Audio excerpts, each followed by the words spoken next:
What's up, everybody? Welcome back to the Crown Cinema Podcast. In this episode, we are breaking down and literally just watched Django Unchained.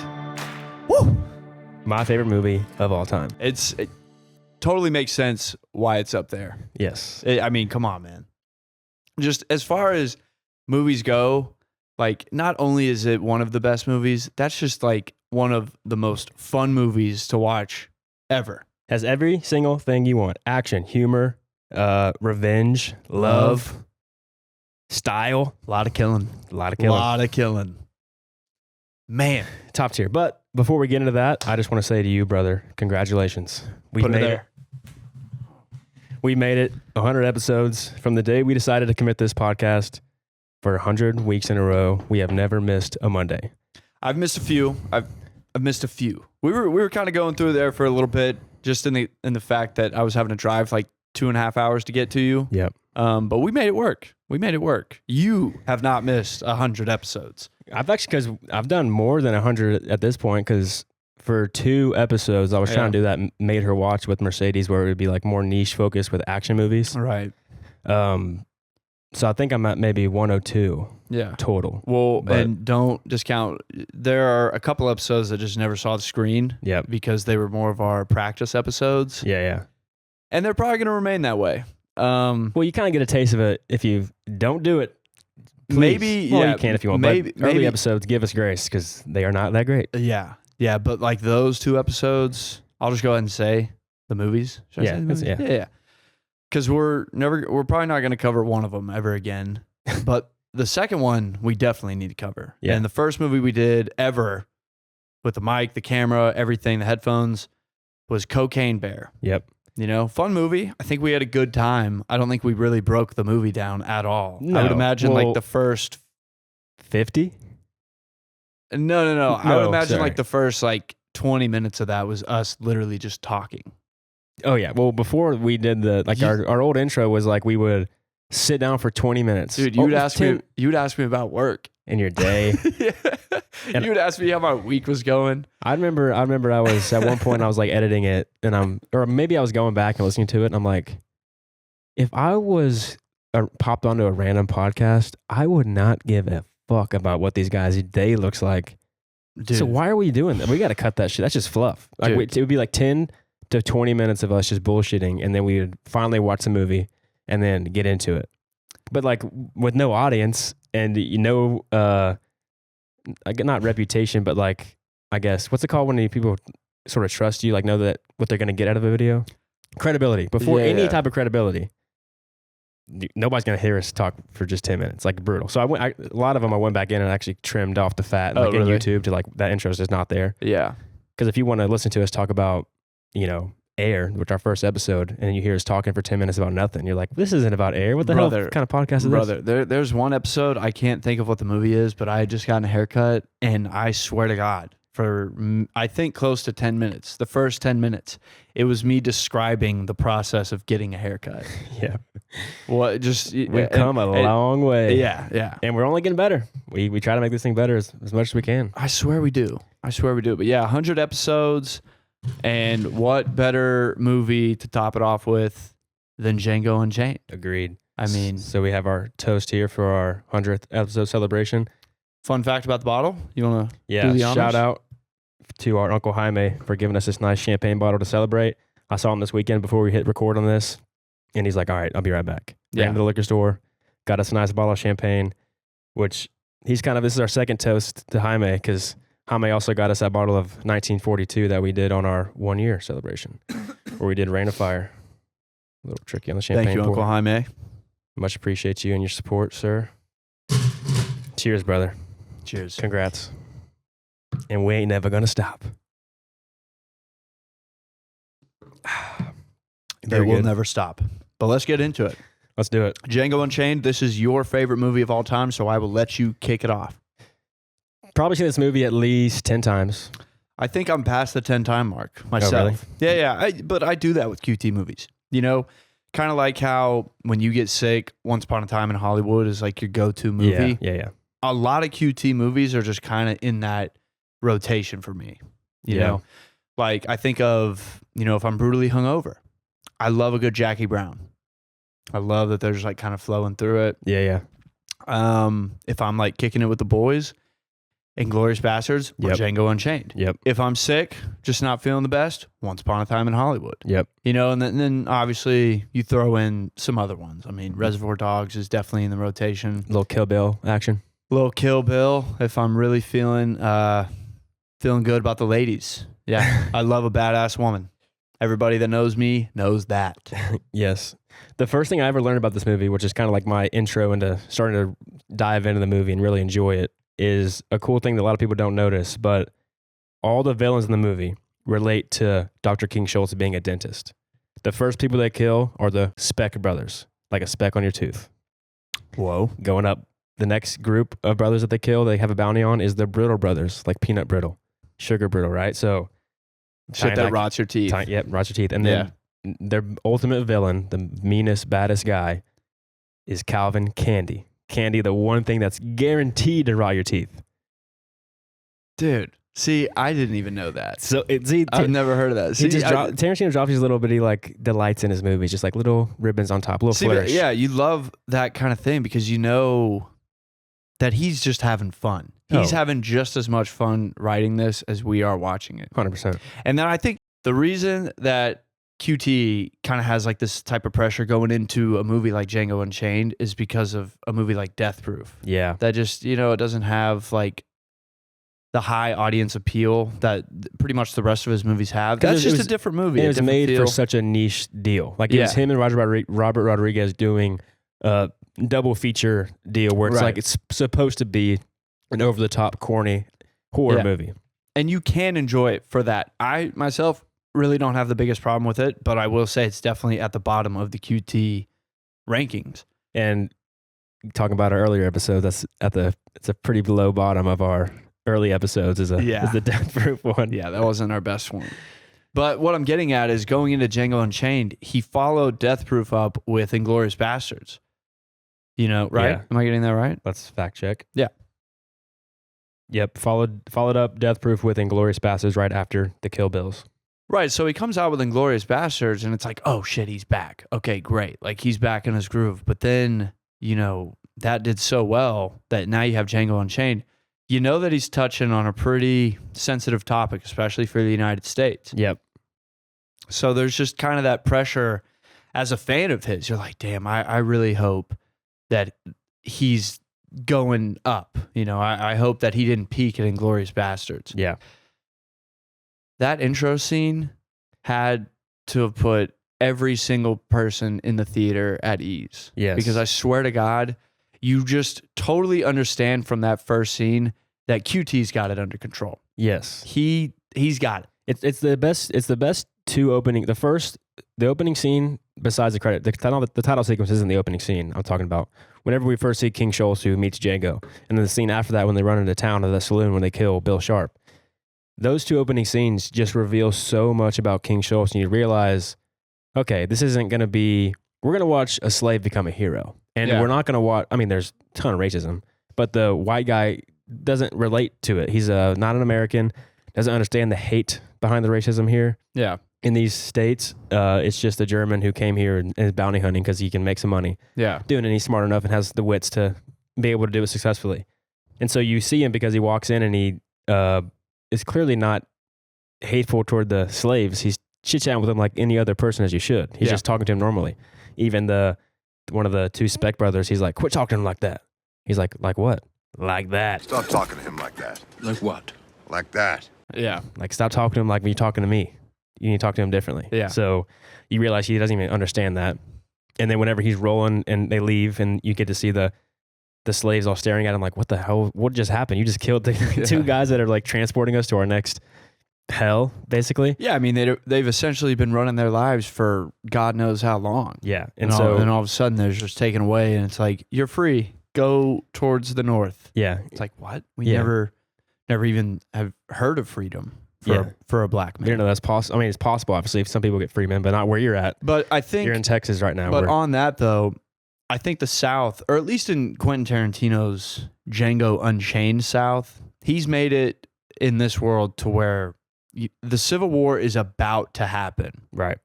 So he's clearly saying that there's been unrest, but you can kind of get the feeling that a lot of these slaves that are in the South, the deep, deep South, Mississippi, probably South Texas, like they probably just haven't even heard of this, which is done with intention. Yeah. You know, the moment that somebody that's so submissive hears about a spark of hope, doesn't matter if it's like worlds away or whatever. The moment they hear that, the moment is when the owner starts fearing that there's going to be like a real uprising. Right. And so you can just tell with the attitudes of a lot of these slaves, their owners have not told them anything about an uprising potentially about to happen. That's why they're also, that's really why they're also scared of Django. Yeah. Black man on a horse, they're like, whoa, this is going to fuck with their heads. Yeah. That's going to be bad for my money. Oh, yeah. So, Which is on that, you know, I try to watch some of the interviews before a lot of the movies that we do with the actors, the directors, just everybody involved in the movie. And Samuel L. Jackson had a pretty funny story regarding that. It was pretty much that when he first got offered to do the movie Django Unchained, he was annoyed because Quentin was like, no, you're 15 years too old to be Django. And Samuel was like, man, fuck you. Like, come on, you know. Samuel L. Jackson, funny guy, and obviously Quentin Tarantino takes care of his people for the most part. Oh, yeah. He brings back a lot of them. But so Samuel was like all mad that he couldn't be Django, but then Quentin Tarantino told him the role of what he was going to do instead. Samuel L. Jackson reads that part and he says, wait a minute. You want me to play the most diabolical, disgusting, worst case scenario black person on screen instead of the protagonist? Motherfucker, I'm in. Yeah. You know, if I can't he runs Candyland. Yeah. He's literally what you were just saying earlier. I mean, he is like the worst kind of person. He's a traitor to his own kind, whereas Django is only acting like that. You know, he's just putting up a front. You know, deep down he hates doing it. Yeah. But not Samuel L. Jackson's character. No, he has to. I mean, his character has to do it to survive, and now he's just become he's basically a black slaver, but he's a little bit better than that. Like a black slaver is worse because you're actually in the act, but he's a slave, but he's manipulating the situation so he can kind of be in control of the slaves at the plantation he's at. He's in the ears of the king.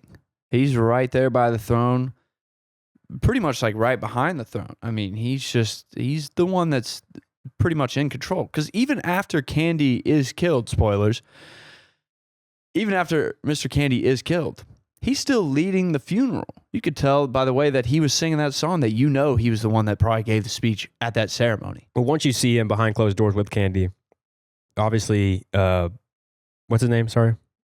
Samuel Jackson character? Steven, yeah. Once Steven's behind closed doors with Candie, he drops the act and he's just like sipping his wine. He's like, listen, you're getting fucking screwed. Yeah. And let me tell you what's happening. You need to do this or you're going to get, whatever. So you can see who he really is behind closed doors where he's kind of running the show, but you really notice that he's running the show once Django's hung upside down and he gets saved before his dick gets chopped off. And you hear Steven telling Django, we were going to chop your dick off, but I'm like, the people we sent to the Quentin Dickey mining company, they have it way worse than you do. We sell to LeQuint Dickey got it worse than that. And so he kept telling him that, reminding the owners of the plantation, Laura, his sister, that that's way worse. And then he goes, after he explained and mentions it like 3 times, he goes, and Laura had the bright idea to send you to the Quentin Dickey mining company. Lo and behold, out of nowhere, Miss Laura come up with the bright idea of giving your ass to the LeQuint Dickey mining company. Like, he act like that was her idea because he was planning it in her mind. Because obviously she's a white person who believes she's superior because she's raised in this environment. And so she won't let him tell him that. She won't let him tell her that. But if he can just kind of like let her make it her own idea. Yeah, it's a little inception there. Yeah, and that's how we came to the top, by just manipulating. And remember that book, The 48 Laws of Power? Mm-hmm. I think the first rule is like, never outshine the master. So like whoever your boss is, whoever you're like is teaching you, training you, in this case, like a real master, slave master, never outshine them because they're going to get jealous of you and get rid of you. So he's smart enough to know how they need to think of me in order to have the power. So he just puts it in their minds to like, listen to me. This is what you got to do. This is way worse. Yeah. And by doing that, he's the one that actually is the one making pulling the strings. Yeah. No, there's layers to his character a lot, and Candie's too. Just, I mean, the whole French thing, how he wants to be called Monsieur. Yeah.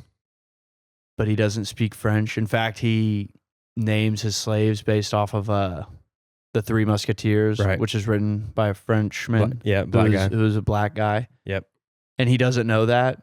And what was, one of the first things that Schultz is told once he hears that Candie likes to go by Monsieur, he starts like speaking in French, and the lawyer of Candie's family is just like, oh, don't speak French. It insults him. He doesn't actually speak French. Yeah. So, which just shows you that great because it's the keep going. Sorry. Well, he knows that right there, Schultz understands that that's going to get under Candie's skin. Yeah. So by the end of it, when he knows that he's already lost his 12 grand, what does he do? He starts like speaking about French facts, showing you how uncultured you are. Yeah, like you think you're French and you think you're like with that type of culture, and you are just absolutely not. You're a fraud. Yeah, that's like the depths of his character, because he's wants to be perceived as a civilized, high society man. Yeah. But in reality, when you go and you're going to Candyland, their first pit stop is like in the deep neck of the woods with some hillbilly ass dudes that are clearly not civilized. And then you hear, and Candie even walks through horse shit. Yep, that's symbolism there. Yeah, walking through the shit because he's not a civilized man, but he likes to pretend like he is. So like that's that false. That's kind of like the overarching kind of the idea of like the racism at this time, where the southern ass dudes that are running the plantations or have slaves, they think that they're the superior ones because they're high society, civilized, white, the best, right? But when you look at the people, you're like, you're not fucking civilized. You're not. This is a whole false belief you have about yourself that just has no evidence to support it besides just your bigoted thoughts. Yeah. Like there's no real actual reason for you to believe that you're a high society man. So Calvin Candie's perfectly representing that. Yeah. Which, I mean, clearly had purpose. That's what Quentin Tarantino was like kind of going for. He was showing that, these top, because these are like the top rich white guys like in the country at this point. A lot of people in the South at this point, nobody really was owning plantations like this for the majority. But with that being said, you hire a bunch of like lower class white dudes who are essentially nothing to their peers, as far as just like economically. Right. What do? They take their anger out on the black people. They just turn into bullies because they can feel powerful. Yeah. Yeah. And that's just, that's like the whole dynamic of it and how fucked up this whole system of owning humans really goes. Yeah. And goddamn, I'm sweating like a motherfucker. Yeah, take the jacket off. Yeah. And we're back. My apologies. So going off that, kind of like the beliefs of, the beliefs of slavery and what these people think about it. Schultz is interesting because I think at the beginning of the movie, he doesn't really understand the scope of slavery in America. He's a bounty hunter, and he mentions to Django, he almost uses Django because he's like, he kind of has this moral grayness about him where he is willing to kind of like ease his morals, using Django, like having him as his slave and making him be a bounty hunter with him. Sure, he's nice to him. Sure, he's giving him money, but he's still, he mentions to Django that if you're not in a position to say no, that's just all the better for me. On one hand, I despise slavery. On the other hand, I need your help. If you're not in a position to refuse, all the better. So he's using Django as a slave, but he's not mistreating him. So, and he's a bounty hunter who says he compares bounty hunting to slavery, where he's dealing with flesh for cash, except in this case, he's using corpses for cash. And so he thinks it's more similar to that, where it's just using people in a different way to make money. He doesn't really understand the hate or the cruelty behind it. Yeah. That's just interesting with him because he's nice to Django, but he doesn't really understand the hate. Like when they're rolling into town, he's like, what is everybody looking at? Yeah. He's like, they ain't seen no blank on a horse. Yeah. So, well, and on that, on the fact of using Django as a slave, you're absolutely right. I mean, he himself admits it. He was like, on one hand, I'm not the biggest fan of slavery in this country. On the other, I could use it to my advantage to hire you or use you to help me find these people, blah, blah, blah. But it works out for him because when he tells him that and then explains what they're going to do, Django, his initial reaction is like, wait, we get to kill white people and get paid for it? Yeah. He's like, yes, exactly. We get to do that. So Django, being the guy that's just been getting brutally treated by all the white people he's ever known in his life, just kid in the candy shop. Oh, yeah. No pun intended. And so he's all for it at the beginning until the moment comes where you realize that Django, although is out for revenge, out to get his wife, who hates pretty much all the white people he's encountered up until this point, struggles to take a shot at a guy who's just doing yard work with his kid. Yeah. And so that separates both the characters because Schultz, he just sees a bounty. Mm-hmm. And he understands, like, this guy did bank robberies and, you know, he killed people while he did it. But Django's like, yeah, but, like, it looks like he comes back to a family. Somebody that, you know, a kid that loves him. And Django, probably in that moment, sees exactly where he's wanting to be in his life at some point. You know? Yeah. He's got a wife in the house cooking while he's doing work with his boy. And Django's probably thinking, like, I'm killing people. I'm going to have some targets on my back. Doesn't mean I want the guy pulling the trigger if he's ever second guessing himself. Right. Because Django doesn't want to be as cruel as he's been. And he feels like this might be cruel. Yes. Killing a man in front of his son, that's a little cruel. Yeah. He doesn't want to be that. You know, Django's got a good heart. Exactly. Yeah. So it does kind of separate both characters. As much as, obviously, you love Schultz. Yep. Like I said at the end of the movie, I want to give Schultz a hug. Or better yet, I want Schultz to give me a hug. Because you know if he Nice does little give you a pat on the hug, head. he means it. Yeah. Right? He's always doing everything meaningful. Yeah. But so with his character and like kind of his character arc, he starts off morally gray. An interesting point, he's always dressed in gray. Mm-hmm. You know, his morality is he's able to not dip. He's not 100% good because he's using slavery. Yeah. He's also not 100% bad because he's obviously nice to Django. But he kind of dips in that moral gray area. But so his character arc transforms from him being morally gray to him witnessing the horrors of slavery by watching that guy get torn apart to death by dogs. And he's like, whoa. He's even uncomfortable during the Mandingo fighting. He's like, goodness gracious. Like, I don't know if I can. He's having to play the character, but he like is having a really hard time watching that brutality. Which is funny because he's the one that told Django, like, you can never break character. Right. And he's the one that's like kind of getting shaken up. Even when Django actually is doing a good job with his character. Yeah. He even like pauses the whole thing, calls a timeout with Candie. Yeah. And grabs Django. He's like, don't you think you're doing a bit much? And he's like, no, motherfucker, we're in Mississippi. Yeah. Welcome to the United States. Welcome to the worst place for a slave right now. Yeah. These people, they don't see any human in us at all. So if anything, I need you to step it up. You can't look freaked out at all because they're just not used to it. Yep. Exactly. They look at those dogs killing us as worth more than we are. Yeah, because I'll get to the scene later, but so he witnesses the horrors of that guy getting torn to pit by dogs, and then at the very end of the movie, when he kills Calvin Candie, that's like his turning point to where he's realizing I can't be in this moral gray area because the moral gray area using the slavery is you're dipping real close to evil. Yeah. If you're just like associating with these people. I love that. I love that. He's so close. It's like so, he really is right there. So in that moment, he makes a choice to where, am I going to stay morally gray and just use and associate with these horrible people? Or am I going to say no and kill this man because he just can't handle the things he's seen and the people and who these people are? So that's like his character arc of him deciding, I'm going to choose to do the good thing.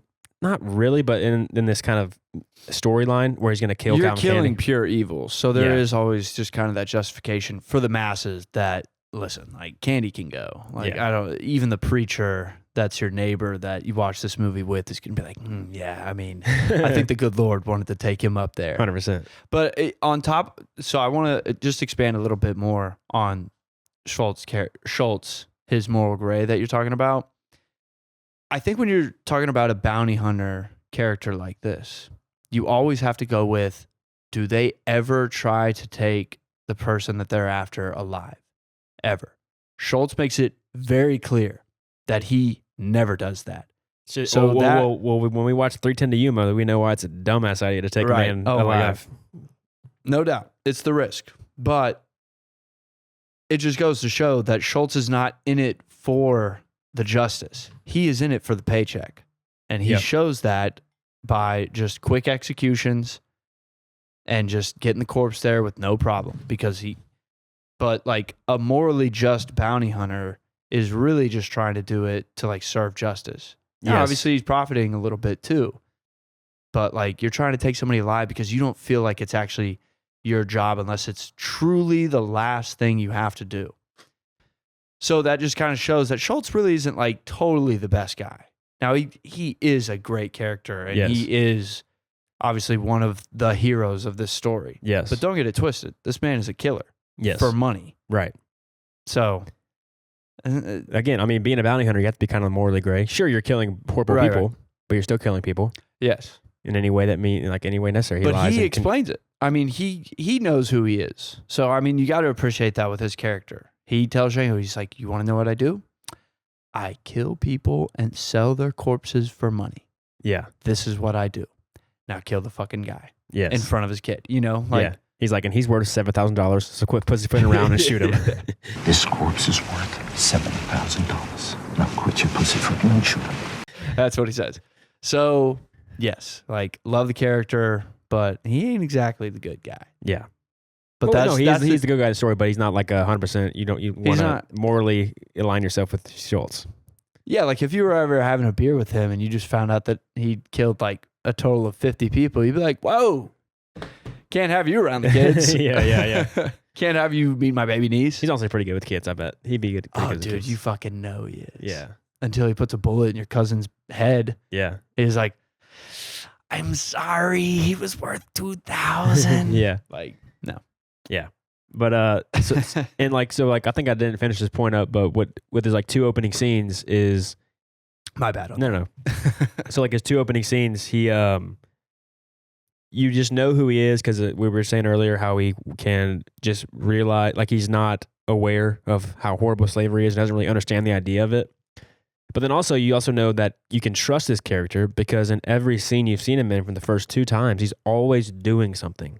In the background, he's making a beer. He's setting up. He's not second guessing. He's not unsure what to do. He's very sure of himself and confident. So you know, like, okay, we can trust this guy. He's very competent, and then also he's nice to Django. So he's clearly not one of these evil slavers. So we know, like, okay, we can trust Schultz. And this guy's interesting. So like, what is this? What is this story about? Like, what is this going to be? Like, this German guy takes this slave to bounty hunt, and he's killing. You don't even know he's a bounty hunter. I guess you kind of know he's a bounty hunter, but then he kills the guy. And you're like, what the hell? Like. So it makes you so interested in this story because the opening is just great. Introducing you to Schultz and then giving you these questions of like, where's this going to go? What is this guy doing? Is he not racist? That's cool. Yeah. That's a real breath of fresh air in this movie. That's why it's so nice to just have a good white guy. That's why Tarantino wrote it. He was saying there's been no Western stories where a black man's the hero, or maybe a very few. I don't know of any. There are. I mean, the first one that comes to mind is there's a movie Silverado. It's got Kevin Costner in it, and it definitely has like a black hero in it. But he's not the main hero. Not the main hero. Right. No. But yes, so you're definitely right about that. And really, I mean, this is kind of the big thing about Django that Quentin Tarantino was going for is that pretty much every Western you've ever seen up until this point just ignores the whole slave thing that's going on during the Wild Wild West. I mean, like, it was not good. No. And it's not the most touched on thing. I want to kind of reiterate. It's not totally ignored in Westerns. I think about like the John Wayne movies that I saw. There's definitely the instances where John Wayne, he can make friends with like a Native American in the story, and he takes him into the bar like Schultz. Yeah. And the bartender typically says like, hey, he's not allowed. Like the one that I'm thinking of just right off the dome is Big Jake. John Wayne brings his Native American companion with him along with his dog to a hotel. And the owner of the hotel says, hey, that's not allowed in here. And he was like, oh, that's fine. The dog can sleep outside. He's fine. He's like, no, the dog's fine. It's the man that's with you. He's not allowed. Kind of touched on. But that's not even African American that I'm talking about. Right. You know, that's Native American. So yeah, I mean, I guess off the dome, I really can't think of like a black guy they kind of ignored it. Yeah. It's a hard subject. They just kind of don't want to touch that. Hollywood was nervous. Yeah. I mean, tricky. They were nervous about this movie. Oh, yeah. I mean, well. He got a lot of backlash for this movie. He broke the record of amount of N-words in a movie. So. I know, dude. And there were a lot of people that were not happy about it. Spike Lee still doesn't like Tarantino because of this movie. People always remember Spike Lee, but I will never forget. And I wonder, I think you can still find it on YouTube, but there's a clip of Cat Williams, comedian. Yep. Honestly, he's up there for me. He's one of my favorite comedians. I love Cat Williams. Funny motherfucker. But there is a video of him stumbling out of a bar, hammered. He said, I do not remember who gave Quentin that much of an N-word pass. Quentin Tarantino think he can say the N-word, but I checked with all of and nobody knows where he got his pass from. And he was like, Jamie Foxx, Samuel L. Jackson, y'all ain't gonna be with him every minute of every day. Like just something like that. He was just essentially saying like, who the fuck actually gave him permission to like say that? But Quentin Tarantino, he's speaking the truth here. He's like, this is how ugly things really could get. The thing about Tarantino is he will write fearlessly and honestly. Yeah. And so like one of his biggest defending lines about why there's so many N-words in the movie is that it's like, you don't think they said it more?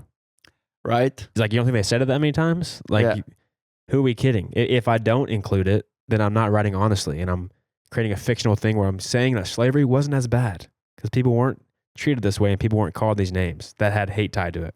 So if you don't put it in, it's like, well, you're going to neglect the fact that people were this horrible to them? I'm sure the violence will probably be in there, but just like the language, it's how they're willing to just say this word that we know today is just terrible. Yeah. And so if you don't include it, it's fake.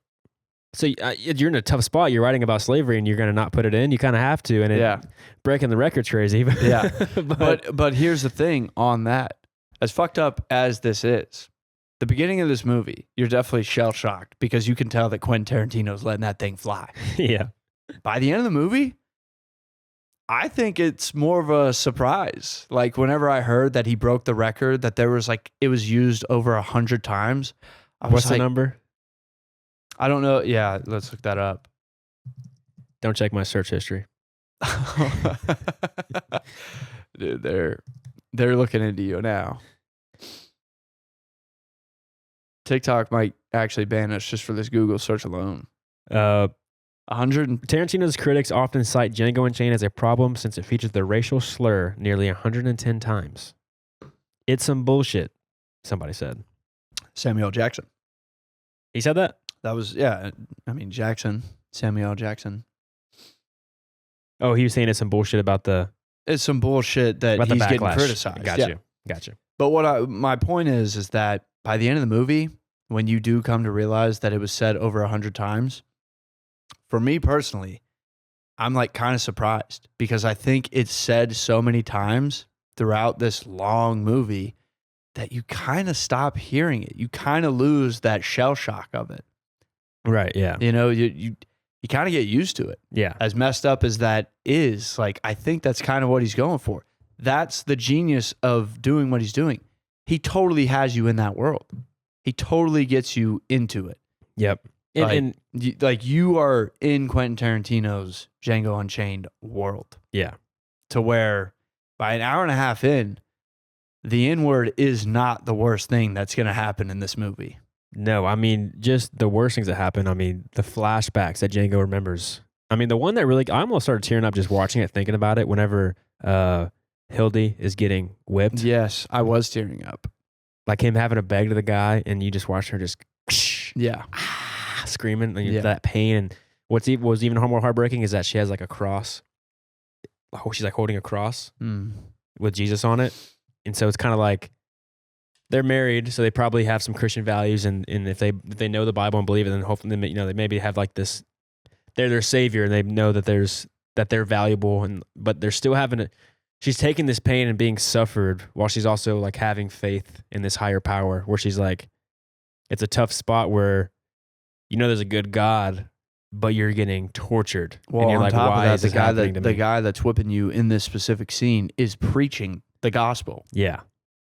just terrible. Taking it all out of context when it mentions slavery. Yeah, as so I mean, justification for it. So I mean, it just gets to the point that that these characters just think that their entire life and that this religion that they've been taught to believe in, it's like the only way to get through that is that you've convinced yourself that this is some type of test, right, to make it to the peaceful afterlife. I mean, your life right now is terrible, so you can only look to the future where hopefully one day you'll be saved from this. Yeah. So that's just heartbreaking having to watch that happen. And you can see, like, as the movie goes, like when Django finally makes it to Candie's house, reveals himself to Hildy. Broomhilda. Sorry. He reveals himself to Hildy. She's like, wow, he's going to save me. I mean, he's a free man walking into this house. People are talking to him like a white slave owner. Yep. He's got the respect of, my master right now sitting at the dining table. Yes. And then it all goes sitting at the table. Right. Crazy. Then it all goes to hell. And Steven, Samuel L. Jackson's character, gives him 10 seconds to decide if he's going to let his wife die. And she just can't, because she got that little glimpse of the light at the end of the tunnel. Yeah. Once in her eyes that she's seen that they're going to lose. And, Django has the choice of like giving up, surrendering, and they have to go back to a life that's probably going to be worse than what they had this entire time, which is unimaginable. Yeah, if he gives up, they're both getting killed. Right. But not even killed, like brutally killed. Yeah. And so she's just looking at him. She was like, please just like, don't, like, I want to die. Like, I don't think I can deal with it getting worse after I thought it was going to be the best. Yeah. Not only has it been terrible this entire time, I thought we were free, and now it's just going to be worse if you give in to these demands. Like, just let him pull the trigger. I'm ready to go. Yeah. Like, I'm not ready to keep taking this Christian test. But Django's like, I've gone too far. I got to climb this mountain. I'll figure it out, little troublemaker. Yep. He's got some game. You silver-tongued devil, you. He's good, man. He's good. Yeah.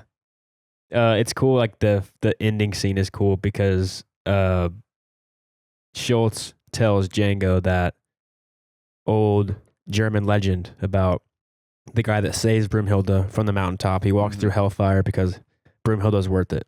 And so there's like that cool symbolism tying back to that story where when Django finally is about to win, he's at the top of the mountain. He's at the top of the balcony of the house, the highest point above everybody else, where he takes out everybody. So it's that symbolism tying it back to the top of the mountain. And then he blows up the house, and then like for a little bit, he walks through that hellfire of the exploding house, all the debris. He walks through like a piece of the flame of the burning house that kind of rolls by him.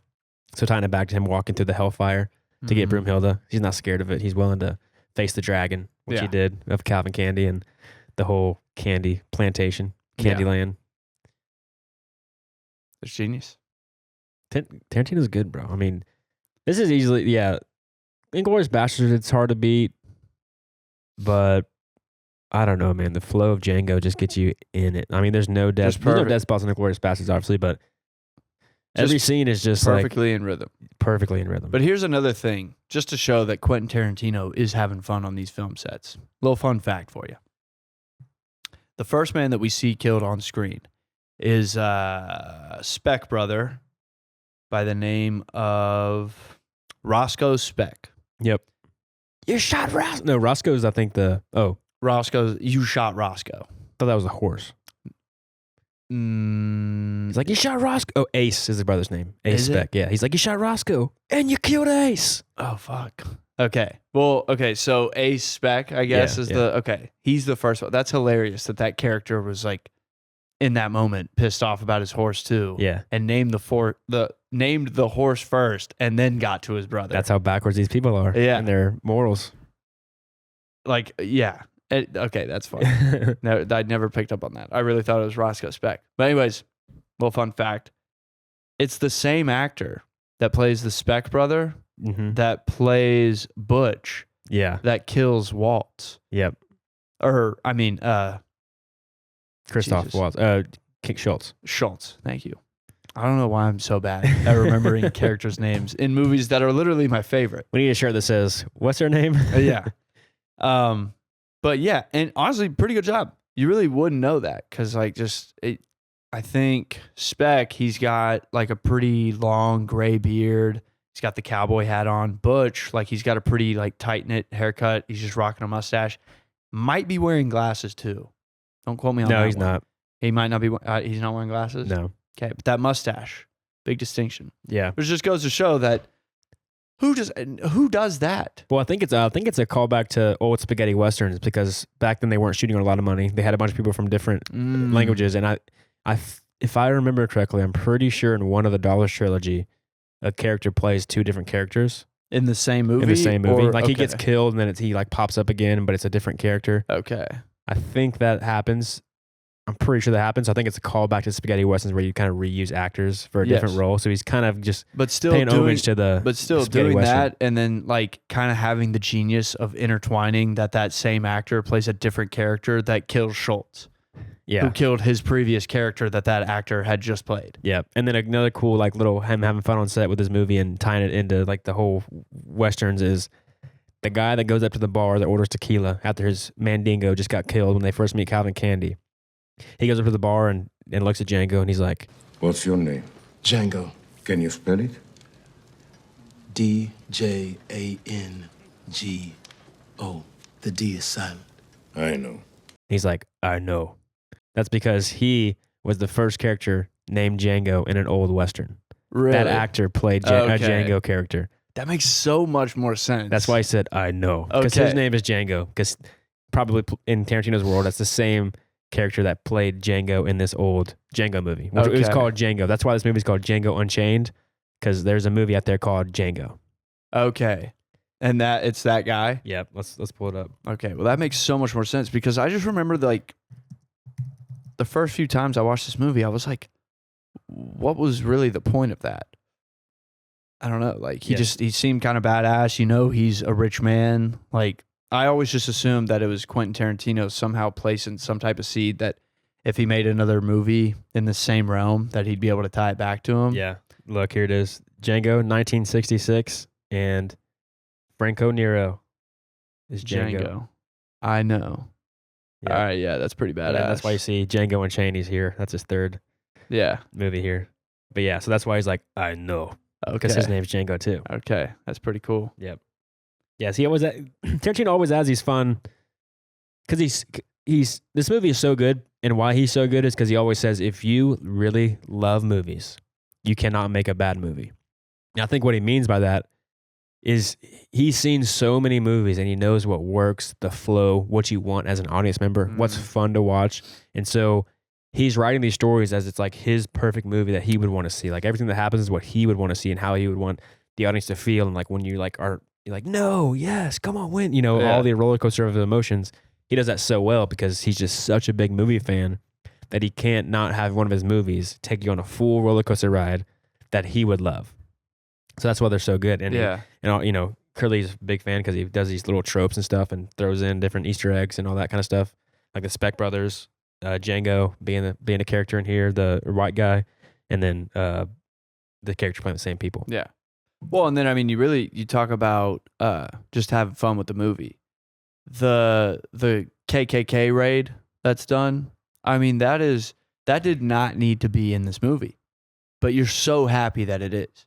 Because really, when it's all said and done, bounty hunter comes, kills 3 guys on your land, and then provides legal documents saying, I was totally justified in what I did, and you can't kill me because then they would hang you. Yep. Really, you could have just left it at that. They didn't have to like go seeking revenge. But he was like, no, not Big Daddy. Yeah. You know, Big Daddy is embarrassed. He feels insulted. Yep. You know, he was embarrassed because a black man came on his property and shot white men. Yes. And now the slaves are going to be like, oh, we can do this? Yeah. Shot one guy and then essentially, you know, whipped a man. Yeah. You know, he was not whipped him to death, but he shot him. Yeah, put 2 bullets in his head after he whipped him. Yep. In front of all the people, you know, in front of all the slaves. I love that line when he whips him and he turns around and picks up the gun. He like stands up and the scene shows the entire property of slaves nearby are like watching this, like, what the fuck is going on? Yeah. And he looks at the crowd and he's like, y'all want to see something? Y'all want to see something? Bah, bah, bah, bah, bah. Yeah. Kills him. But I'm just saying, like, it's just like him flexing his freedom. He's like, check this out. Yeah. Like, this is possible. I could just shoot this man down. Yeah, but Quentin Tarantino also flexing his freedom of just like, I'm going to make this movie exactly how I want to. And that scene is so awesome. It gets a laugh every single time. Oh, yeah. KKK scene. Yeah, showing the dialogue of like, these guys are just some dumbass hillbilly rednecks. Yep. You know, they can't even cut holes in bags. They can't even, you know, they can't get anything right. They don't even know how to do a raid. That's making fun of that higher status that they believe they are, but they're all still these dumbass hillbillies. Exactly. And that scene just perfectly shows you that these are not, obviously these people aren't the right people. Look at them. They're arguing about their masks and they're, you know, bitching about everything and having a funny little dialogue scene about it. Yeah. And like go ahead. Well, one could make the argument for like, oh, that scene is relevant because it shows that Django is a natural. No, you could have put in that Schultz quote where he was like, the kid's a natural. He could have done that when Django was blasting the snowman. That's when he could have said, oh, the kid's a natural. But no, you put in a fun scene and then you do add a little bit of purpose to it. Yeah. Showing that like, okay, Django's different. Yeah. And so like with them making fun of the hillbillies that are the plantation owners, they even have another funny little moment in the movie where Big Daddy is trying to explain to his slaves how they should treat Django. Yeah. They have to go through this whole long conversation and big hoops to run through. So just that way that the slaves treat him exactly how he should be treated in his mind. Yeah. Whenever she's like, You want I should treat him like white folks? he's like, no. That's not what I said. No. That's not what I said. He's like, what's that boy's name down? Jimmy. Treat him like Jimmy or Jerry or whatever the guy's name was. So he's like, all these hoops just to tell somebody how to treat somebody else. So it just shows you how ridiculous this idea is. Yes. In order to have a free man, to have him be treated a certain way, you have to go this long dialogue thing where it takes way more time than it should just to get them to treat him how he wants them to. Yeah. It's perfect world building. I mean, it is showing just how absurd this ask is. Yeah. To like tell a slave who has never, ever, ever even imagined a black person on a horse. Yes. Dressed to the nines. Great and cut. telling them like, yeah, he's not like you. She was like, but they're like, how is that possibly possible? Yeah. And it just, yeah, I mean, that long loop of a conversation is just showing like it is mind blowing to everybody, not just the slave, but also him. He's also trying to wrap his head around it. Yeah. He's like, I've never had to comprehend that this would ever happen. You notice in that scene, whenever she says, you want me to treat him like white folk? Schultz nods his head and he goes, Yeah. No, Yeah. I didn't say that. But Schultz is like, oh, that's not what we're doing. Yeah. That's what I told you to do. But, so going to the KKK scene real quick. There's a cool moment with Django. Bullseye. What a cool shot too. Yes. The blood on that horse. The blood on the white horse. The kid's a natural. So watch Django here. He looks at it and Django's looking at his gun. So him looking at that gun, I think is kind of symbolizing. He realizes that if I can get good with this gun, I can protect my freedom. Yeah. America. But so that's why he gets good with the gun and becomes the fastest gun in the West, because he realizes, oh, if I get really good with the gun, I can stop anybody that tries to hurt me. And then I can protect my freedom. And if I get really good with a gun, I can even extend my freedom to my wife, where I can go get her. Yeah. Which he does. So like him feeling the power of being able to take out a white man that's trying to kill him with the gun, he's like, oh, this is my path to freedom. Yeah. Is being able to be good with this gun. So I can then protect myself. Because everybody's got guns out here in the West. If I'm the best at it, I'm going to be safe. Yeah. And I mean, hot damn. If you become a bounty hunter, you can make some generational wealth. Hell yeah. 12 grand just right out the wallet. That's, I looked it up. I think it was like over $400,000, like in today's time. Holy shit. I mean, bro, that's a tough job. Yeah, I mean, it is. Killing? Yeah. A lot of killing. So when is this? Before the Civil War. 1861 it started. So, okay. $250,000 damn near. My apologies. Still. You're up to almost $250,000. That's nice. It's sitting in your wallet. Yeah, no wonder he was like, yeah, I'm going to get my lawyer here. Like, that's a lot of money to just be, handing you over, Yeah. That makes sense, because like you kind of think of the movie, like why would they not just decide to buy Hildy for 12 grand? Like, why not just say, hey, we'll give you an outrageous price to buy Hildy? Why would he say no to that? But you're talking about $250,000 today. Generational wealth. So that's almost like unfathomable. Like, if we can avoid paying that much money, that would be nice, because that's taking a whole lot out of the bank account. Yeah. They end up doing it because they have no choice, and it's like, I'd rather have her live than have the money. Yeah. But if they can find a way to like kind of manipulate the situation, because Schultz is obviously really competent and has been able to manipulate situations to be successful, it's like, I bet we can trick this guy to do it. But fucking Steven gets in the mix and starts fucking shit up. It wouldn't have worked out. Not with Candie's character. If Schultz had bounced after day 5 of his promise, saying like, yeah, I'll be back in 5 days with the money, and he dipped, I imagine Candie would have sent out a lot of guns for hire to find Schultz. Probably. Yeah. Yeah, I wonder how that would have played out. Well, he's just not used to being embarrassed. And the fact that he wasn't even the one that found out what they were up to. Yeah. I think that's the most annoying part for me, is that Steven just somehow, he's an old man, so he just sees things differently. Well, you know why he can see it? It's because his whole life, he's been the one that's trying to be on Django's side. So he has been putting on an act his whole life, because he's been putting on this act because at the end of the movie, right before Django kills him, he drops his cane and starts walking normal. His whole old man, I'm just a nice, cranky old man, that's all an act, because he knows it's what he has to do in order to, if he's strong and he's competent. Harmless. Right, he's harmless. He's harmless. Because if he's not, that's what we were talking about earlier, the outshining the master. If he's as smart, competent, and can walk around and do that, it's a threat to Calvin Candie's power. If he's just some old man that's a little snappy, he's harmless. He's not going to do anything. But so that's all an act. So because he's lived his whole life living an act, he spots Django's act. He's also really mad at Django because Django's one of him. And if there's multiple people that are like, if there's multiple black men in his world that are kind of free and have the power to like sit at the white people's table, that's a threat to his power. And he doesn't like it. Which is why Walt's character, he really didn't do the best job of like putting on the act, kind of like what you're saying. Like, he should have been able to identify that Candie gets easily embarrassed like almost immediately, because Schultz in the beginning, we know that he's using big words. They're those two guys, the Speck brothers, at the very beginning of the movie, they're saying, speak English. He is speaking English. It's very high vocabulary. Or not even that high, just way higher for these guys. Aficionado. Speak English, goddammit. Then he meets Candie, and Candie has put on this persona that he's well educated and that he understands big words and big talk. He makes big money. He's got a plantation that is, I think, the fourth largest in Mississippi. Yep. Yeah. Maybe even the South. I feel like it would be, he's a very substantial money-making man. Yeah. I mean, he said every slave has heard of Candyland. So it's probably fourth largest in the country. Maybe. Yeah. But what I'm getting at is that Schultz, and again, this is Quentin Tarantino just having fun, because you really have to you got to pick up on it. Schultz's character just assumes that Candie, who goes by Monsieur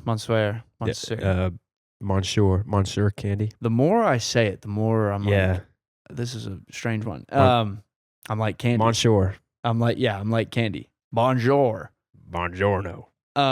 He's using big words with Candie, and Candie, you can tell throughout all their interactions, he doesn't know a lot of the words that Schultz says. Well, I think he says the word panache. It's like, I want him to have some real panache. Yes. He's like, what does that mean? He's like, panache. It's he's like, showmanship. He's like, showmanship. Yeah. Yes. That's exactly what I was thinking. Like, there's just stuff like that where he's like, I know what it is. I can't think of it off the top of my tongue, And he uses German words wrong because he tells the first Mandingo that dies in his opening character introduction scene, he tells him Auf Wiedersehen, whatever that word is, the German word for till I see you next time. It's not goodbye. He thinks it's goodbye. So he says, maybe it's not Auf Wiedersehen. I don't know. Hold on. Let's just get it right. Normally, I would say Auf Wiedersehen. It was Auf Wiedersehen. Okay. So he says that, but Calvin Candie says it the wrong way. He says, till I see you again, to a dead man. So clearly he doesn't know the word. He's speaking it wrong. And he heard that, and that's why he kind of corrects him here. He said, normally I would say Auf Wiedersehen, which means till I see you next time. Yeah. But to you, good sir, I say goodbye. Yeah. So he makes fun of him there because he doesn't know the language clearly. Yep.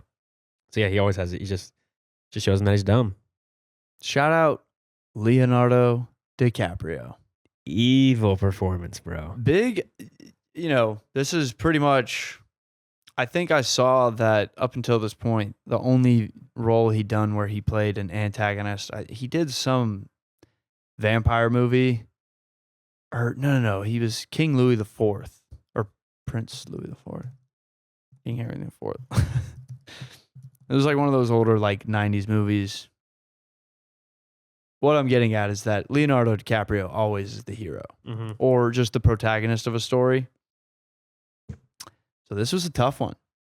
And to those who probably don't know this, like, he had a tough time with this role. He struggled. He like had to tell Samuel L. Jackson and Jamie Foxx, he was like, "Hey guys, like this is tough. Like I'm not comfortable with actually saying this word. I'm a non-racist white guy." Right.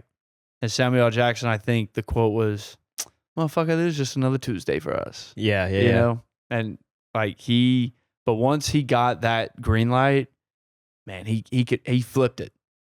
Because, I mean, this is pure evil. This is one of the most despicable characters you've ever seen. It's funny you say that because I was thinking about how uncomfortable it would be as a white dude having to play a slaver like this. And whenever he's yelling at Steven for the first time, like you kind of see him, obviously you saw the guy getting ripped apart, but he's not really being ruthless with his words, just his actions.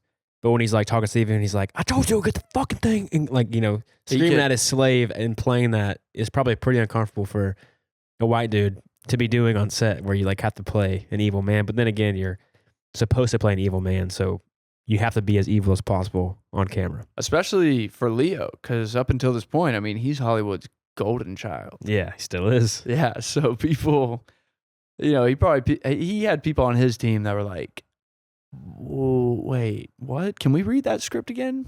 And you're not playing Schultz?" Yeah.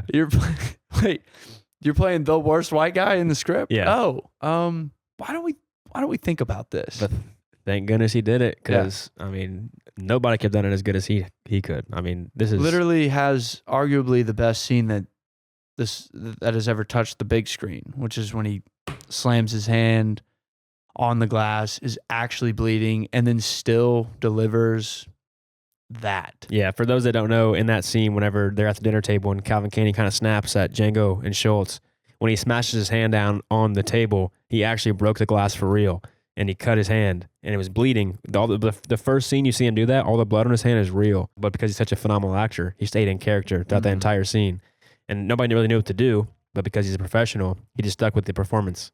And then they ended up obviously stitching his hand up afterward, adding the fake blood.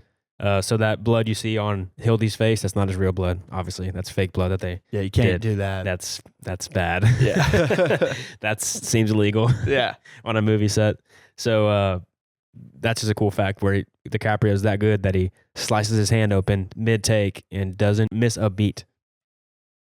Which is, it's funny though, like Leo in the interviews that I've seen, Quentin Tarantino at this point, Inglourious Basterds has come out, so it's clear for the most part that QT is about to make some good movies going forward.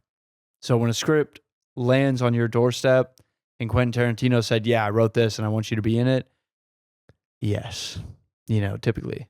But Christoph Waltz actually did not want to play Schultz at the beginning. Damn, why? Only for the reason... I like this reason a lot. He told Quentin Tarantino, this is just how I am.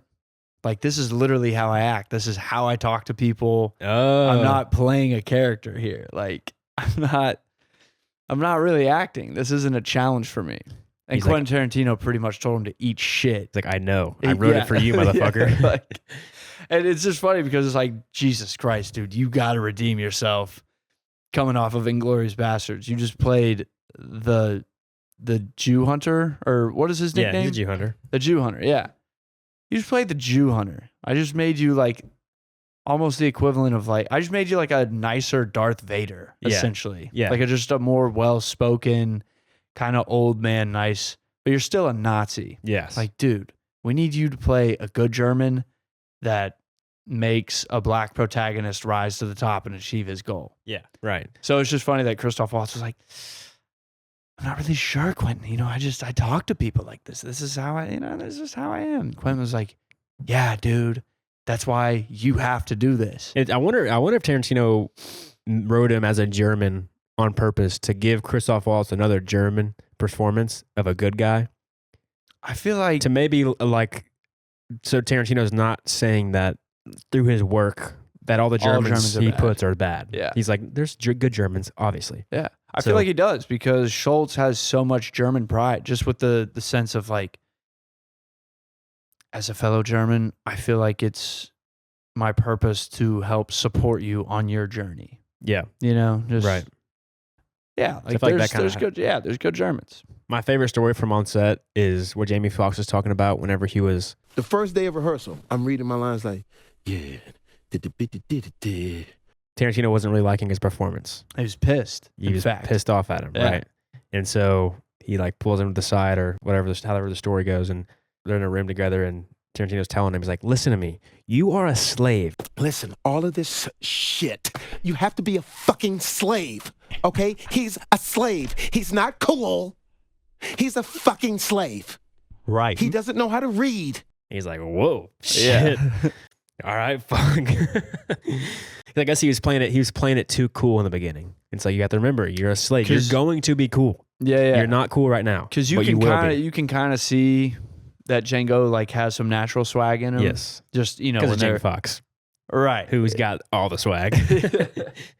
Literally does. This man can do everything. Probably one of the most talented human beings on the planet. That we will ever see. Sing, dance, act, play instruments. Yeah. Impressions. I mean, this guy has songs with Kanye West. No. Bangers with Kanye West. Some of the best dance songs you could think of. Which right now might not be the best guy to be like giving props to. I still listen to Kanye. Despite his Nazism and Hitler praise, I put that aside. Old Kanye. He made Graduation. He made My Beautiful Dark Twisted Fantasy. He just, I don't know. We're not going to get into Kanye. Let's just move past Kanye. Dude, it's Jamie Foxx. She take my money when I'm in need. Yeah. He did that, you know? And then he also made Django. Yep. Like, are we kidding? This dude convinced Hollywood to give him his own show called The Jamie Foxx Show. Man's got it, bro.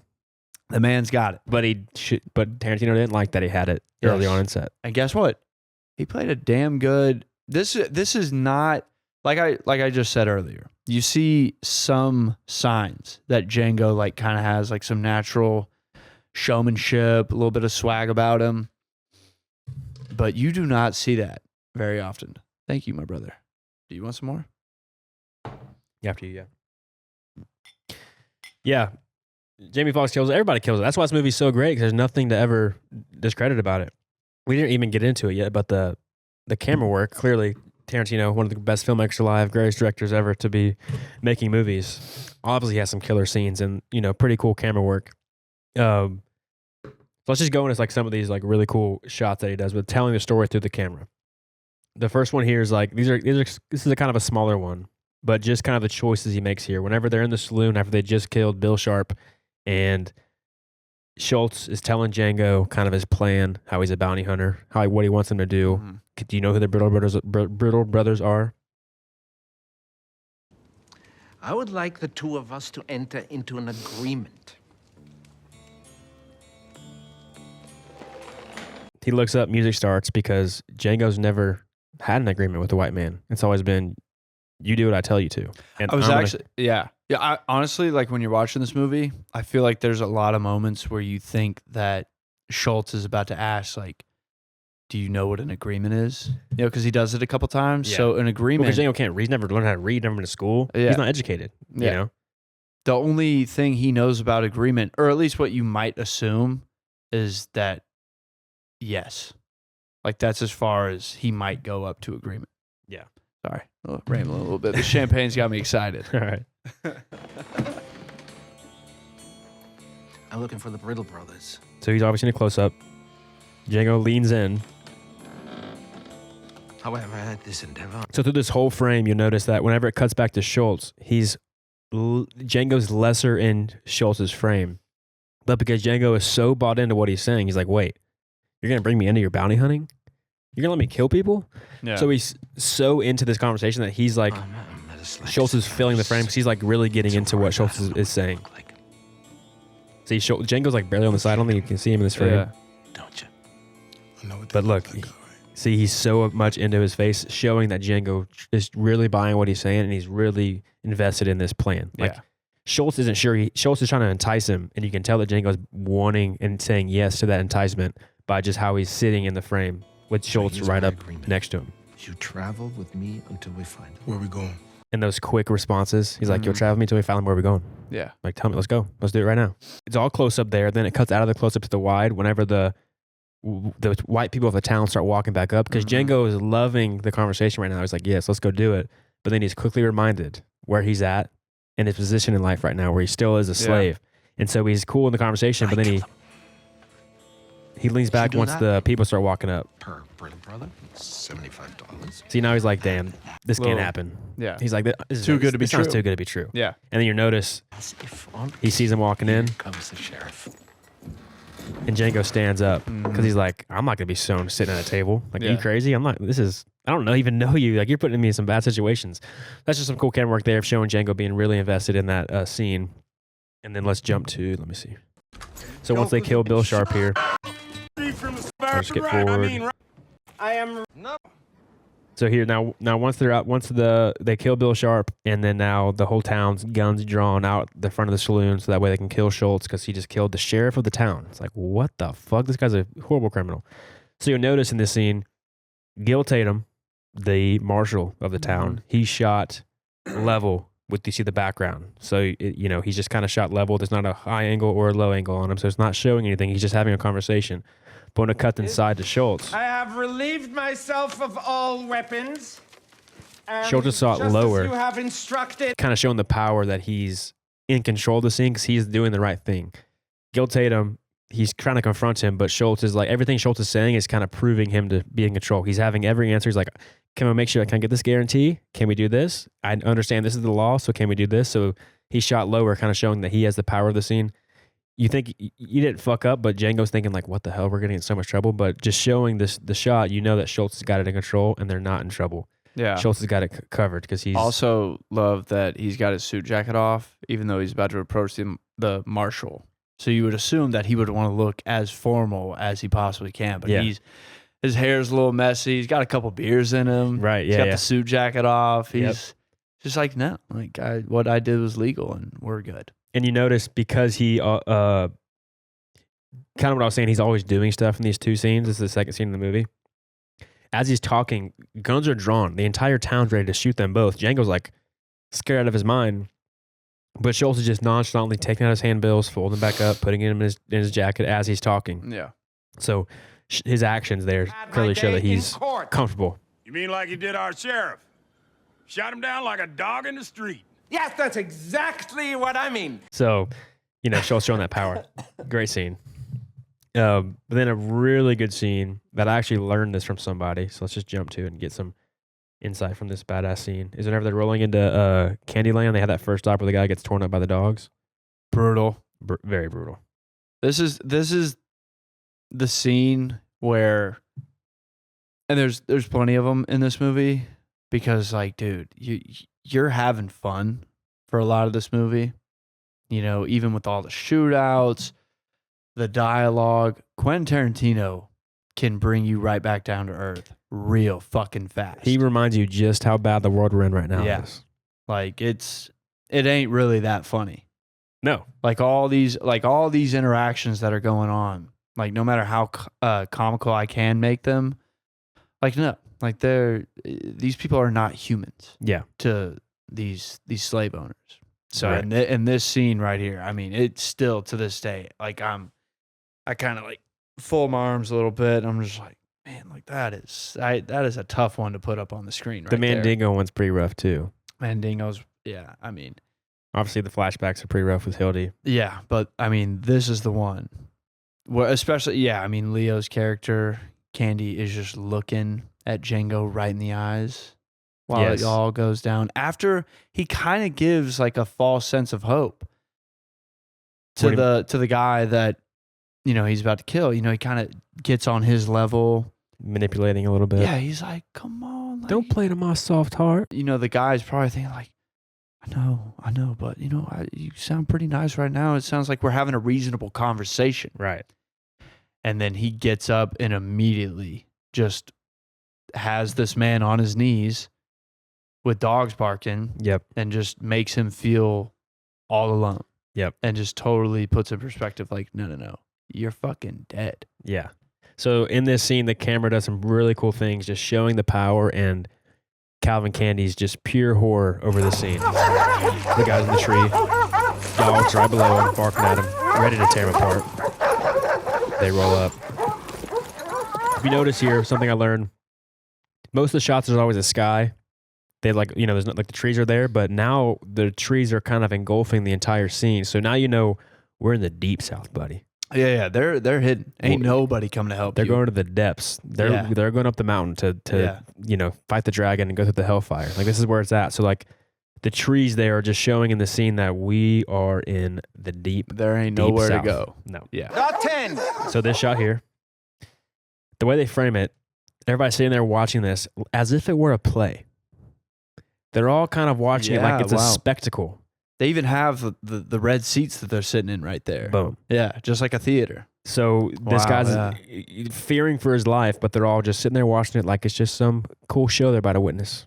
Holy shit, yeah, he is in the center of that stage. Stone Type, would you please shut these goddamn dogs up? I cannot hear myself think.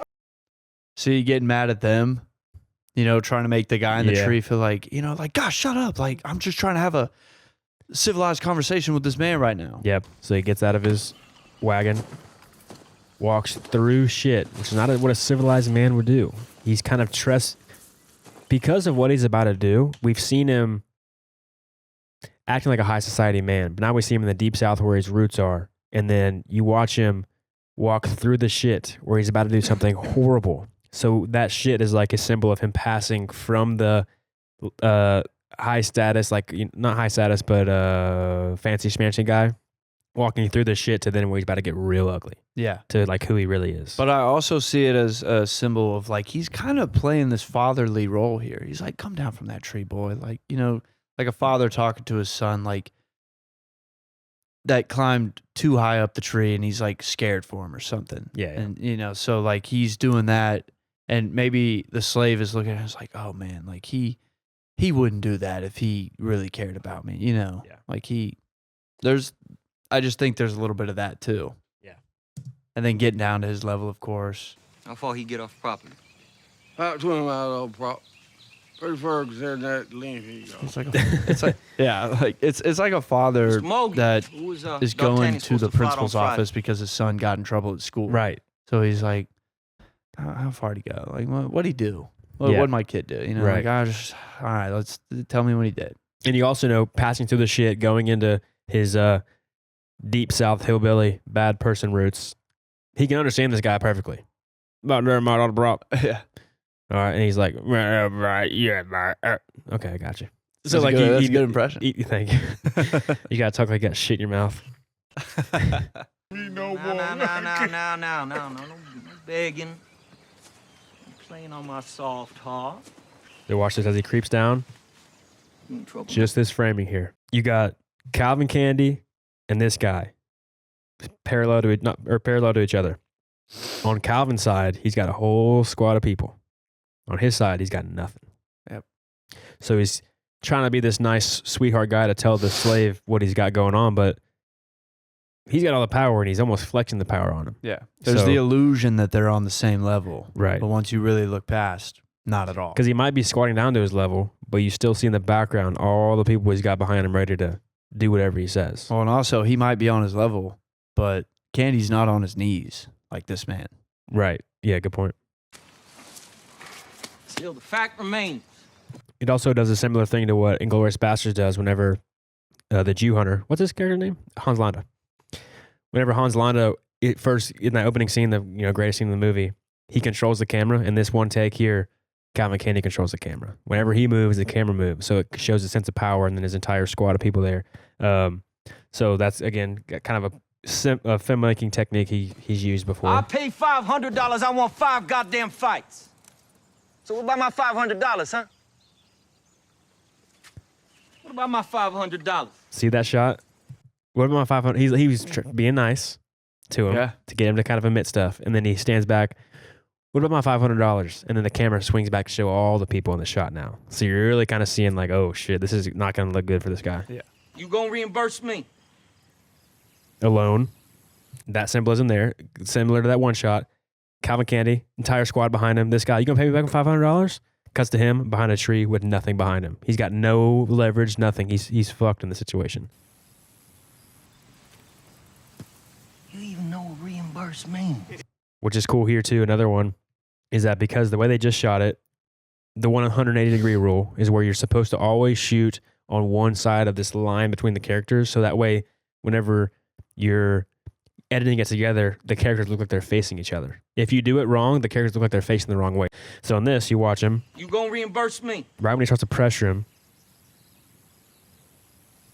they break the 180-degree line right there, showing now it's about to get rough. Like his whole nice demeanor he had is changing. He just broke that line. Now he's getting in his face, and it's gonna start to end bad. It's funny. They don't know what reimburse means. Yeah. That pushing on Schultz showing just how uncomfortable he's getting in the situation. Because at this point, Schultz has seen what Candie considers fun. Yep. He saw his 2 slaves, he saw one of his slaves kill a man to death after he gouged his eyes out and then beats his head in with a hammer. That was for fun. Now we're about to see what Candie does for punishment. Yep. And he was already, like you said, he was uncomfortable just with that fight. And that was for fun. And now we're on to punishment. I mean, he clearly, he's not ready for what he's about to see here. I'll reimburse you. Snap zoom there because snap zoom there on Calvin Candie because Schultz just broke character. Right. He should, if he wants to get into Mandingo fighting, he should understand that black people in America are lesser than you, sir. You're a white man. You're superior. So no, this is the equivalent to those cockfights that you see. Just brutal. But those are 2 chickens. As fucked up as it is, it's just not the same as hearing a man cry out his last breath. Yeah. But he considers that being forced to fight, not wanting to fight. Yeah, pretty much the same thing. That he sees these fights as like a dog fight, a chicken fight. These are not humans. Right. And he's about to punish his property.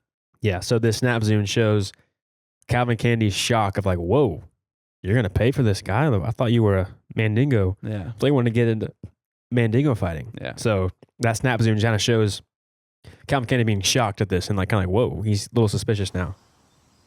You will? Yep.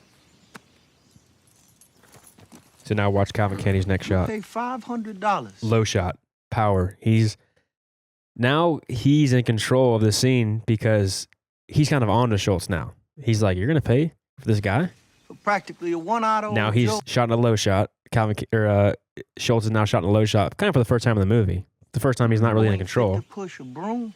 No, he won't. But then it cuts to Django. Similar shot to Calvin, where he's taking control of the scene now. He's like, no, he won't. And so now, Django's in control. He's just tired of you toying with him is all. Matter of fact, so am I. But we ain't paying a penny for that pickaninny. Ain't got no use for him. Ain't that right, Doc? You heard him? See, even the lawyer's kind of suspicious. Like, what a weird thing to do. So, the low high angle there. And then once Django kind of saves the day and Calvin watches the dogs, or Calvin watches Django while the dogs tear the end of that man. Follow me. So after he beat him here, Django's obviously putting on an act. He doesn't want to see this guy get ripped apart by dogs, but he has to save his wife. Now he watches it. He's like, oh, shit. And then he fumbles with his glasses now. He's like, fuck. So again, like he put on this, like it probably took everything he possibly took to play the character to save the day, to like be the worser out of the two. And then once it breaks, he's like, oh, fuck, dude, that was crazy. So like him fumbling the glass is like a nice little touch there. So that's a really cool scene. And then last one here with the cool shots is here. Once they get to Candyland, and old Steven walks out. So Steven's obviously the character that is the wrecking ball in the entire operation. So here how he's framed, you got Calvin Candie and his lawyer on one side, Steven in the middle, and then Django and Schultz in the back. And so you watch Steven as he walks around the frame, he kind of moves around like a wrecking ball where he'll like, Steven will like jump between this. He's like, he walks over to Django, you know, like, who you call Snowball? Yeah. You know, whatever. And so like, you just, this framing here in the shot kind of sticks on it because like, Steven's the one that's like bouncing around between the people where he's kind of like having to figure out the situation. He doesn't really understand it. And so it's just kind of this cool visual foreshadowing of Steven being the one that's in between the middle of all this deal. And he's the one that's like moving and causing conflict and disrupting the flow of the conversation, which is what happens later in the movie, obviously. That's a few. There's a lot more. That's just a few of the cool camera work and framing that they do in Django, which is just Tarantino just does it so well. All right, man. You ready to move on to these scores, or let's do it? Because you got this new system in place. Yes. Yeah, and I'm curious to see what makes you so curious. No, I'm curious to see what we got here. All right, here's a new rating system. We're going official now. We got whiteboards. Each scores out of 10. So that you can do that. Actually, if you're listening and you, I'm curious what you all score on these movies. So now you can kind of join with us and we can all kind of have the same rating system together. So do this with us. We have the categories are acting out of 10, writing out of 10, editing out of 10, cinematography out of 10, and enjoyability out of 10. Like how much did you enjoy the movie? So acting, obviously, that's pretty easy. That's how do you think the acting was? Writing can be really anything. That's like symbolism, dialogue. Did it flow right? Did you like the story? So that's kind of like with the writing, kind of encapsulates all of that. Editing is like flow, pacing. Did you like the cuts? Was there anything weird? Did you not like certain scenes? Was there boring parts that seemed long? So you can kind of judge it there. Cinematography is obviously the shots. So like how was the framing? Was the storytelling well told visually? Or was it just kind of very basic or standard? So that's kind of where you can go with cinematography. And then enjoyability is your personal rating. That's our star rating that we used to do. So that's kind of that outline of our new rating system. So lock them in. This is an easy one for me. Yeah, this is So now you can like, you'll know where your score falters. So it's not like we're just guessing game, making up a bunch of random scores that don't really, because the biggest problem we used to have is that when we would do the scores, they didn't really correlate to how we felt about the movie. We may have felt good one day and gave a higher rating to a movie that we don't think is as good as another movie that we rated lower.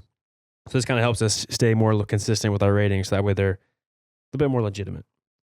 So the way you do it is you do them out of 10. You can do 9.7s, 8.6s, whatever kind of score you want. And then you just add them up and divide them by 5. And that's your total score.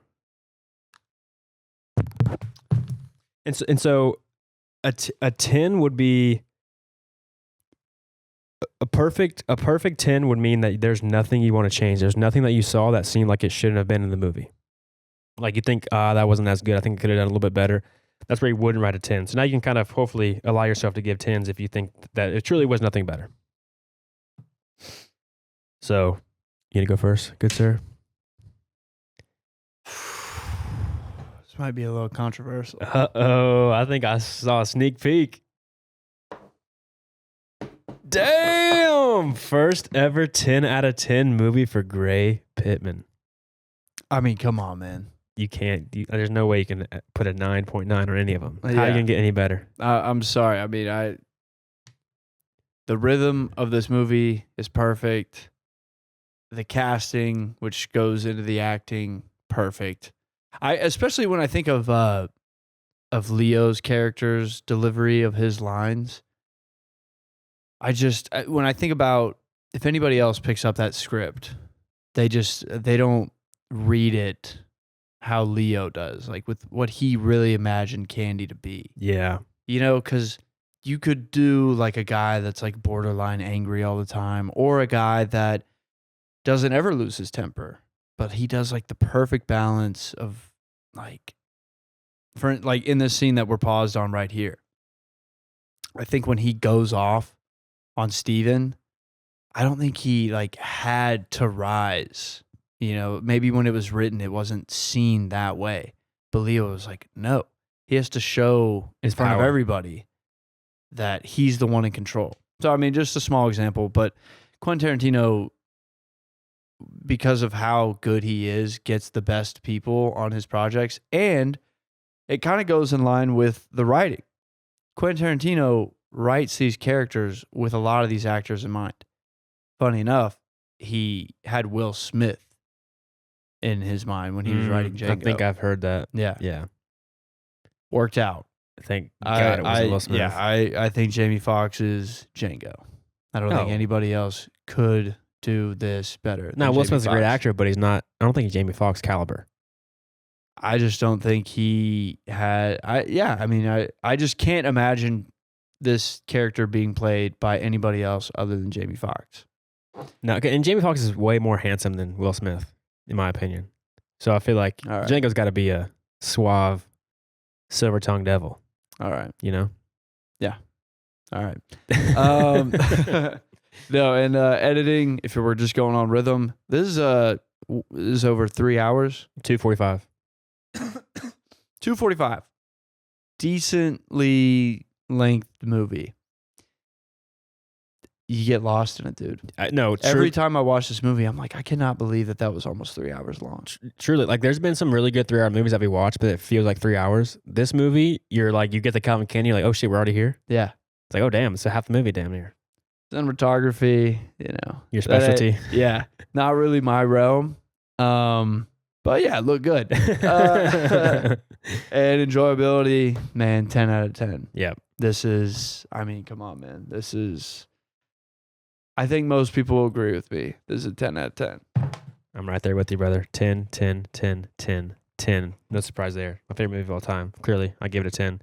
Yeah, the editing is great because there's some scenes where they speed up the pace of it, where there's a scene in particular that I'm thinking of where they're sitting in a bar talking about playing their character as a black slaver.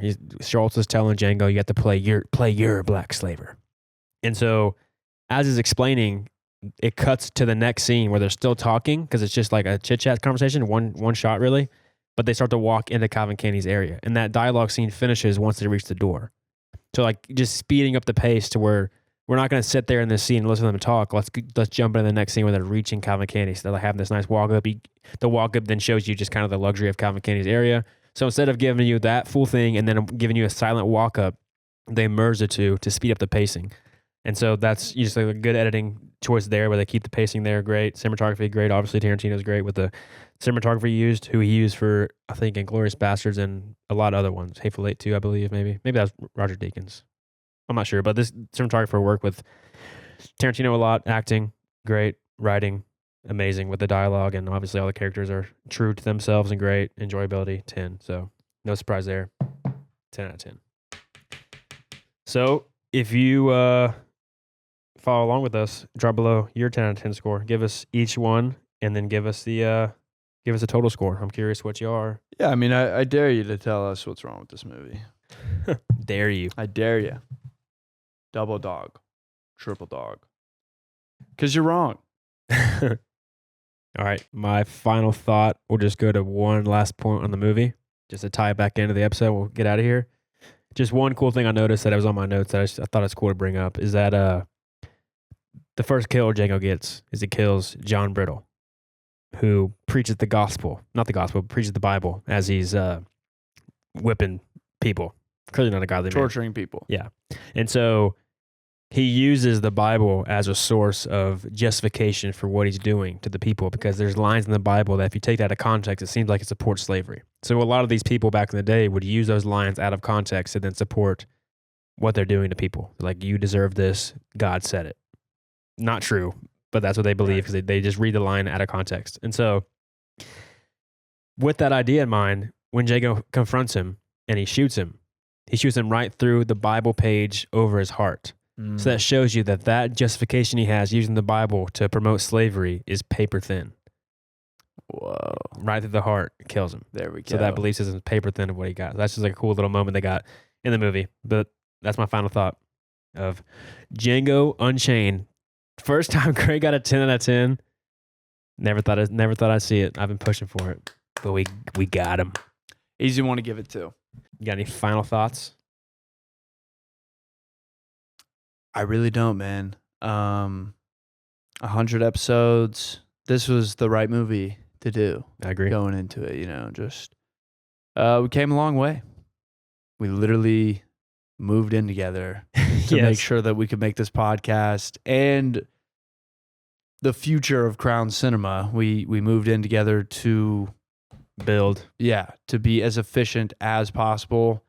I can't believe it all started when we were essentially like in college together. And this was just kind of like, hey, I mean, we watch movies together a lot and, we like to talk about them. Why don't we make a YouTube page? I think that I brought it up on an early episode before, but the way that me and Gray came up with this podcast idea is I was laying down in bed, going to sleep. That's sometimes where I'll get like a good idea where I just write it in my notes so I don't forget it.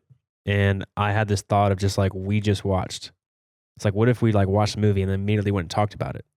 I was like, that'd be kind of fun. Like, we want to make movies. It's probably a good way for us to just stay together and also to produce content and, talk about movies and learn about them. And so just off of a whim, the next morning, I think I texted Gray like, hey, bro, would you be down to do a podcast where we just talk about movies? And he's like, yeah, I'll try it. Yeah, I mean, what the hell? I mean, we do it just recreationally. So, like, how hard would it be to, like, put up some headphones, a camera, and a microphone in front of me? And so then I ordered the stuff. We sat down, did Cocaine Bear like we talked about in the beginning of the episode, and then never stopped doing it. 100 weeks in a row. Even props to Gray, because even there's a time where Gray was living in East Texas, about a 2-hour drive, and I was in Dallas, and that's where the studio was in my 2-bedroom apartment. Yeah. And we planned it out, and Gray would drive an hour and 45 to come film an episode. Maybe we get like 2 done that week, so we could take a week break from driving. A lot of double features were done during that time period. Gray would come over. We'd watch one at night, and then he'd spend the night, and we'd wake up and film another one for the next day. Yep, sleep on the couch. But you know what? It was fun. It was a little adventure. And look where we're at now. I've been having fun. I mean, just with the whole thing, it's been exciting. We definitely like have had some hard times. It's just funny because a lot of these people are just like, no, they're just 2 guys talking about movies, and they just film it. No, like we got big plans for what we're doing, and if you stick around, which we hope you do, we're excited for what we have in store for y'all. It's not this Crown is not a brand of just the podcast. It's just our first step. Yeah. So we got a lot more in store. Huge plans. But Crown is our first step, and the first step's been going on for 100 weeks. Yep. So shout out to a lot of people, a lot of close friends and family members who we have like a pretty decent amount of friends and family who like listen to this podcast on the regular. I mean, shout out to my dad. He from day one has listened to every single episode. Yeah. Maybe the ones where me and you, like the special episode where we get a little hammered, he might turn that one off. Yeah. like halfway through. Yeah, might want to let the boys be boys, which we've definitely had those. Who knows? We may have some more in the future. But yeah, if you've stuck with us since day one, that's crazy. Because those first few episodes, especially on movies that a lot of people probably didn't watch, we were definitely just doing movies. We were just like, just picking them. Let's just watch it. This was gonna be it, bro. Trust, it's gonna blow up. No, it's been fun. It's been a lot of fun, and I'm just excited to see where it goes. It's crazy to think when we first started out, I was still in college.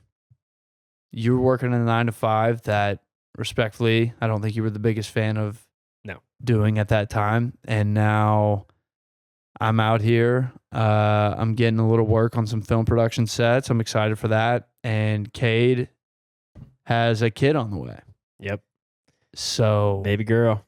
So a lot can happen in 100 weeks. yeah. Life can change in 100 weeks. Got married within those 100 weeks. I'm having to explain to people that I live with a married couple and try and justify that. No, it's really not that weird. They're just like, no, that's weird. It's like, no, it's really not. And now it's like, yeah, I'm living with a married couple and they have a kid on the way. And it's like, oh, now that's weird. And I'm like, yeah, it's getting there. But no, I mean, we're making it work and it's been awesome. It's been awesome. Seeing the growth. It's been a grind for sure, but it's been worth it. I enjoy the grind. Yeah. I like it. It's what we want to do. So again, thank you. Yep. All right. Thank you guys for listening. Comment below your thoughts on Django Unchained. Let us know your score. Give us your thoughts. Don't forget to like and subscribe. And we will see y'all next week. We are out.